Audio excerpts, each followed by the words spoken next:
మీరు కూడా అప్పుడప్పుడు పొట్టలో గ్యాస్ అడ్డగింపబడి ఉండిపోతుందా? మళ్ళీ కడుపు ఉబ్బరంగా అసౌకర్యంగా అనిపిస్తుందా?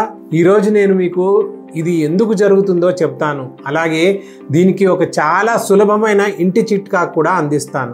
ఫాస్ట్ ఫుడ్, ఆయిలీ పదార్థాలు ఎక్కువగా తినడం లేదా తొందరగా తినడం వల్ల గ్యాస్ ఎక్కువగా తయారవుతుంది. ఈ గ్యాస్ పొట్టలోనే అడ్డగింపబడి బయటకు రాలేక కడుపంతా తిరుగుతూ అసౌకర్యాన్ని కలిగిస్తుంది. అయితే దీని పరిష్కారం ఏమిటి?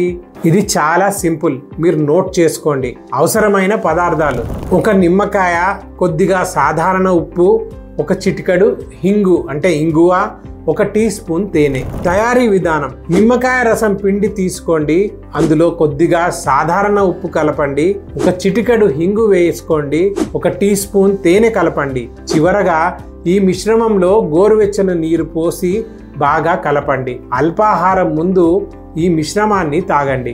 ఇంతే. ఈ చిట్కా గ్యాస్ను వెంటనే బయటకు పంపుతుంది, మీ పొట్టకు ఉపశమనం కలిగిస్తుంది.